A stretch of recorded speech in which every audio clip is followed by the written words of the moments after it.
You know that feeling, right? You meet someone and, I don't know, within just a few seconds, something feels off. You can't really explain it, you can't put your finger on exactly what it is, but this little voice in your head just whispers, be careful. That gut feeling, it's one of the most common human experiences we all share. But here's the thing, that feeling, it isn't magic, it's not some kind of superpower. It's actually your brain, working way faster than your conscious mind can keep up. It's picking up on this flood of tiny, subtle signals that most of us just never notice. See, your brain already knows how to read people. We just haven't given it the right training, yet.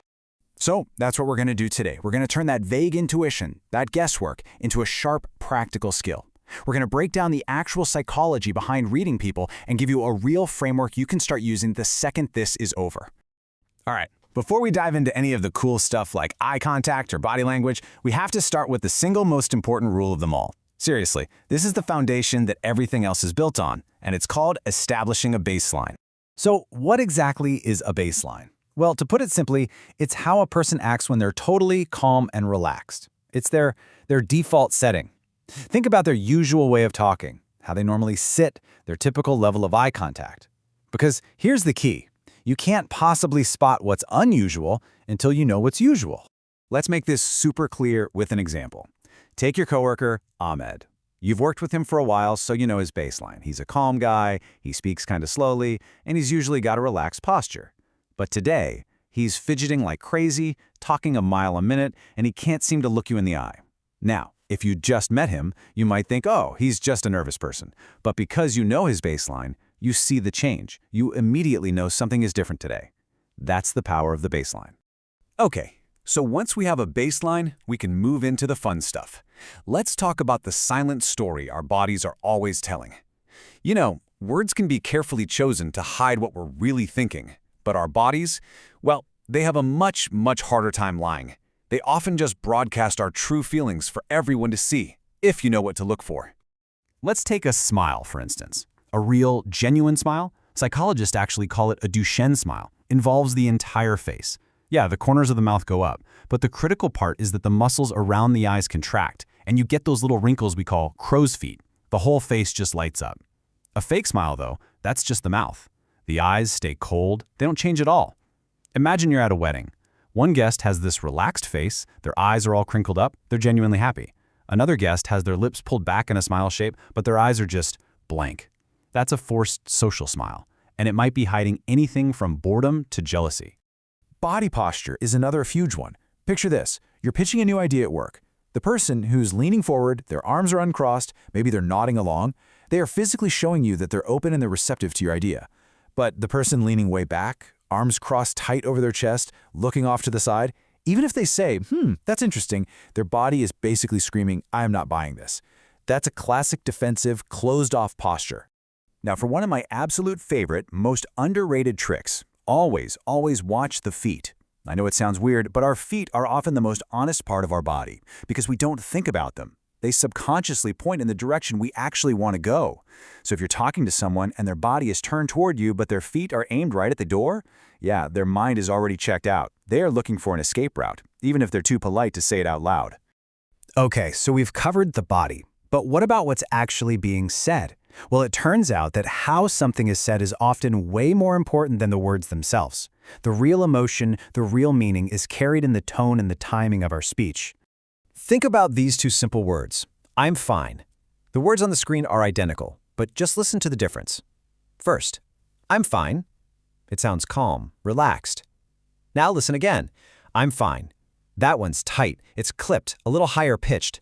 See? Same words, but two completely different meanings. One means everything is genuinely okay. The other is a massive red flag that things are absolutely not fine. You have to stop just hearing the words. You have to start listening to the music behind them. And here's another powerful clue that has to do with timing. The truth is easy. It's fast. It's just a simple recall from your memory. But telling a lie, that takes work. It requires mental construction. You have to invent a story, you have to make sure it sounds plausible, you have to check it for holes. All of that takes brain power and it takes time. So a slight hesitation before answering a simple question can be a huge signal that their brain is busy building a narrative instead of just retrieving a fact. Now this is where we have to bring it all together, and this is absolutely critical. We've looked at all these individual signals, eye contact, posture, tone, but any one of these things all by itself is basically meaningless. A person might cross their arms just because they're cold, not because they're defensive. The real key, the secret, is to stop looking for single clues and start looking for patterns. This is what we call a cluster. It's when you see multiple signals all happening at the same time, and they're all pointing in the same direction. So let's say you ask a tough question. Your friend doesn't just break eye contact. They break eye contact while their voice gets tight and they suddenly cross their arms. See? Now that isn't just a random gesture. That is a meaningful pattern, and it's signaling some kind of discomfort. If you remember one thing from all of this, let it be this. One signal is just noise. It's an anomaly that could mean anything. Don't fall for it. But when you see 3, 4, or 5 signals all happening together, that is a pattern. And that pattern is what tells you the real story. But even when you spot a pattern, there is one final, vital filter you have to apply before you jump to any conclusions. You have to stop for a second and ask yourself this very, very important question. Context is everything. A behavior has zero meaning without its context. Let's go back to avoiding eye contact. In some Western cultures, we might think that's a sign of lying. But is the person actually lying? Or are they just incredibly shy? Or maybe, just maybe, they come from a culture where direct eye contact is actually a sign of disrespect. Or hey, maybe they're just an introvert who is thinking really deeply about your question. Without considering the context, you're just guessing.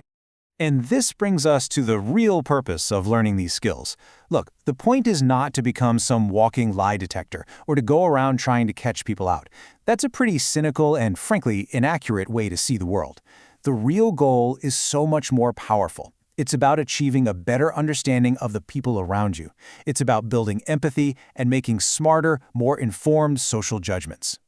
Because once you start to learn this silent language that everyone is speaking all the time, the world it changes. You don't just understand people on the surface, you start to connect with them more deeply. You'll be better at protecting yourself from being manipulated, sure, but you'll also build stronger, more authentic relationships, and you'll navigate every social situation with a whole new level of confidence. People have always been an open book. You just needed to learn how to read the pages. So the only question left is, who will you start with?